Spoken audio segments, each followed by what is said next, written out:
Hi there, and welcome back to this series of videos on what Halloween and Samhain is. If this is your first video, then you might like to take a look at part 1 of this series, and with that, let's begin.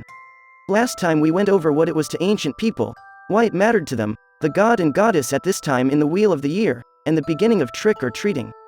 I'll have to do a video at some time on the entire wheel and how the gods play into it, but for now, we're going to go into how to celebrate Samhain, a little more into the spiritual aspect of it, where pumpkins came from and more, so stick around.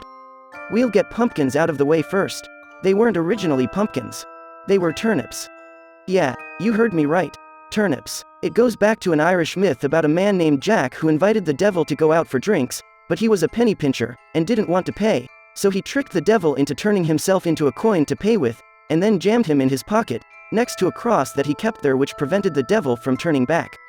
He was trapped. So, a year later, Jack lets the devil go under the condition that the devil not bother him for 1 whole year, and that when he dies, the devil doesn't take his soul.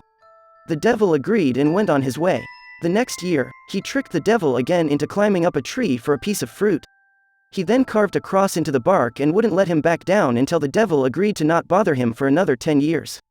I don't know how Jack got the devil down after this, it doesn't say anywhere, but I like to think he went cut it down with him still in the tree.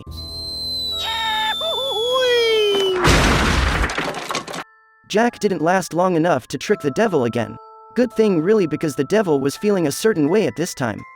He was done with Jack and his antics, but, true to his word, he didn't claim Jack's soul. Problem was, God wouldn't take him either, because he'd been such a butthole. So the devil tosses him a burning piece of coal, and sends him on his way, to wander the earth for all eternity, probably with the biggest poop-eating grin on his face.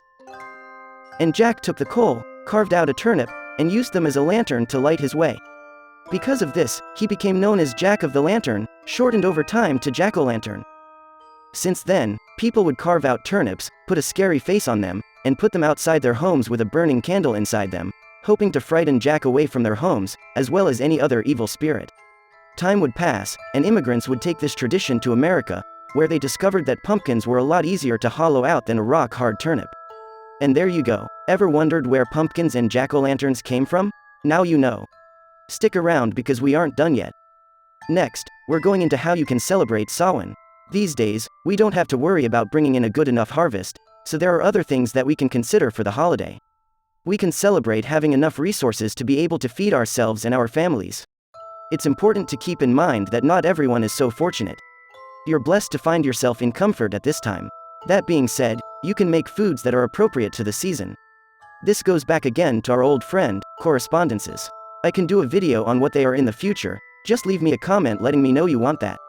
Corresponding foods are the same as the ones for Mabon, given that there is so little time between the festivals. It's basically all your root vegetables. Carrots, potatoes, parsnips. I could easily eat a plate of just roasted parsnips on their own. Sweet potatoes, pumpkin, leek. There's your fruit, apples, grapes, pomegranates, and likely more. Then you have your spices, nutmeg, cinnamon, ginger, garlic. Cheese counts as well, as it's a food that has to be preserved, and would be preserved so people had food all throughout the year. There are so many foods that you can make, just from these ingredients. Even if you don't fancy cooking, do you like getting your annual pumpkin spice latte? That counts. It has all the correspondences. You don't have to cook it all if you don't want to, or you can't, store-bought would all be fine. Finally, for this video, we're going to go over how to make your altar. The color correspondences connected with Samhain and Halloween are orange and black. That kinda explains all the kids going around in black and orange witch costumes, not to mention all the decorations, so candles in these colors would be great, but don't worry if you can't find orange candles, we're going to have other orange-colored items for our altar. The color black represents the darkening of the coming days as well as death, and orange represents the time of harvest. My mother would go foraging for fallen leaves, in fact, we did only a few days ago.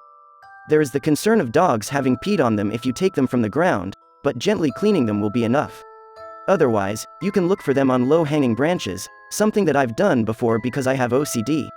It's a curse. You might want to clean these leaves as well since they've likely touched birds, but you can only worry so much. Trust me, OCD, I could focus and panic for hours if I let myself. Regardless, once you have your leaves and you've cleaned them, get some twigs too and you can weave them together to make a wreath. Though of course, if you're unable to make them yourself, they are sold in multiple stores, and the advantage of plastic wreaths is that they will last for years, though of course, when you do dispose of it, recycle it. You could forage for acorns as well, as they are a correspondence, but only take a few. The birds need them more. Instead, any nut would work: peanuts, pecans, cashews, walnuts, so a couple of bowls of nuts would work. The corresponding foods that I spoke about earlier would make for beautiful placements at the altar too, acting as a call back to the harvest nature of the festival, as well as wine or cider, or, if like me, you don't drink, an appropriate soft drink, like fizzy apple or grape juice. It's important to remember the importance of endings and death in the festival too. Skulls make for great ornamentation, though I will say, none of mine are real. Real ones tend to come from inhumane sourcing. It's cruel, and I don't fancy inviting the vibrations of the previous owner into my home. Instead, glass or resin ones would work. They hold the same symbolism with none of the energetic baggage. As well, you can add any crystals that improve your connection with the spirit world, such as amethyst, clear quartz, and blue lace agate. Alternatively, or even as well as, you can get out photographs of friends, family, even pets that have passed away. But don't think you have to get out images of relatives that you don't like or who were a bunch of buttholes. I realize that a lot of people feel this strange compulsion to respect the dead, regardless of what they did in life and to who. I do not feel the same way. If you were a piece of human garbage while alive, I'm not going to respect you anymore as a dead piece of human garbage, but that's for another video. And that's it for now. If you enjoyed, please leave a like, a comment, subscribe and hit the share button. Take care of yourself, and blessed be.